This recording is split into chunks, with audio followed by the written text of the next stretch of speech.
Hey y'all, Brandy Churchwell here. Some of you might know me from social media. The rest of you probably just know me from high school, but either way, I'm glad you're here. If you do know me from social media, then you may already have heard of the ChurchwellChart. It's a timeline that I made to map out the details of the Alex Murdaugh trial. So I posted it on Twitter as my very first tweet and it went viral.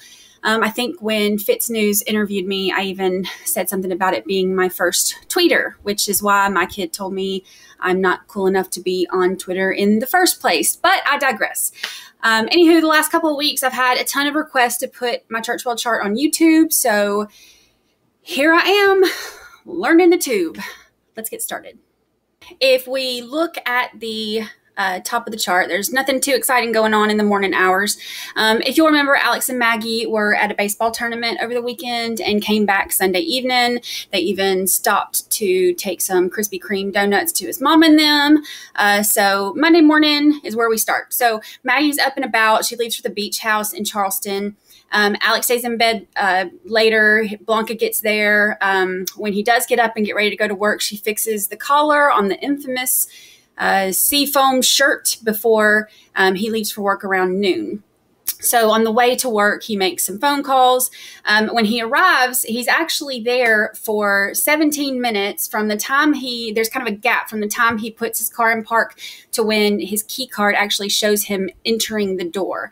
So he actually enters into PMPED at 12:38. Now, Alec is at work. We know that sometime during this period, Miss Jeannie Seconder confronts Alec about the stolen money. Hey, Jeannie, big fan. You'll remember from her testimony, she said that Alec got a call that his dad's condition had worsened. There was nothing they could do.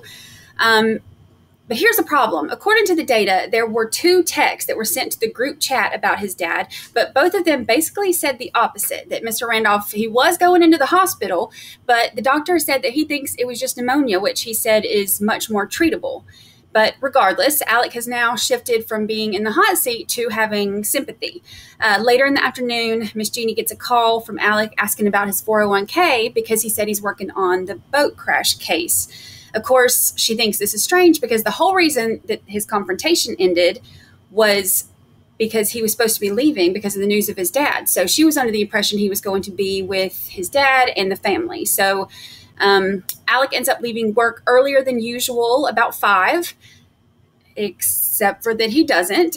He only tells every law enforcement officer and investigator he can find that he leaves at 5. But in reality, his car snitches him out and shows that he didn't actually shift out of park to go home until 6:23. During all of this, Maggie has texted Blanca to tell her that Alec asked her to come to Moselle that night instead of going to the beach house, which is where she was planning on going. She's still out in Charleston, and around this time, Paul is heading toward Moselle from Okatee. YouTube is hard work, y'all. So Alec leaves work and he talks to Jay Parker most of the way home. Alec is home for at least 11 minutes, but probably closer to 15 to 20 minutes without anybody else being there. So this could give him time to shower and change out of the seafoam shirt, which, by the way, I'm not sure why the defense keeps trying to prove that the Snapchat shirt isn't seafoam, it's blue, because Blanca clearly said that the shirt in the Snapchat isn't the one that he left for work in. But that'll be on the next video, along with a lot of other discrepancies. So anywho, Alec showers at this time, possibly. If he did, then that could explain the khakis that were laying by the shower that were not soaked in the blood of his family. On the floor by the shower, there was a towel. There was also a damp towel in the closet. So who knows? He may have showered at this point. They did say that he takes multiple showers.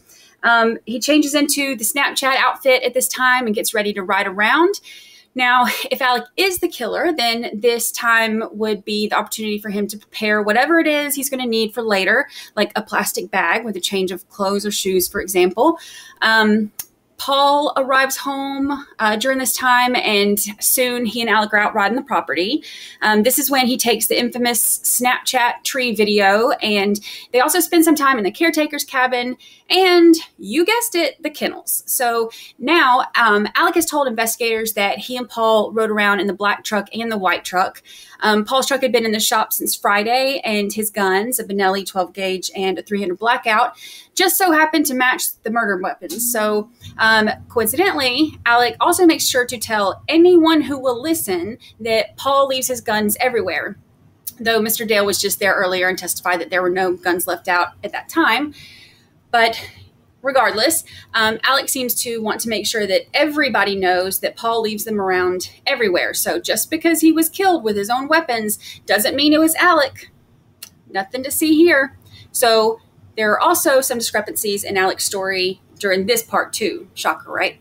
He tells investigators that they rode around for about 2 hours, but in another interview, he said it could have been 20 minutes, could have been 2 hours. In another one, he said over an hour. In reality, it was probably about 45 to 50 minutes.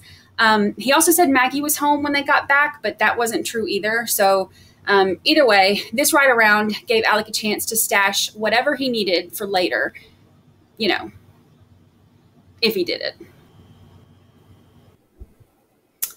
Maggie gets home and they eat supper that Blanca left for them. Around 8:30, they head out to the kennels. Now, Alec's version of this changes with every person he tells it to. Asking that man what time something happened is like asking your toddler to explain how the cookies got gone, because they use about 2,000 words to dance around a question and tell you a whole lot of nothing. But in every version, the only thing that's consistent is that he did not go to the kennels. He said he laid down and took a nap while they went. If you check out the red text on the side up there somewhere, you'll see more of the details on all of his lies and inconsistencies, but I'm just kind of hitting the hot spots in the interest of time right now.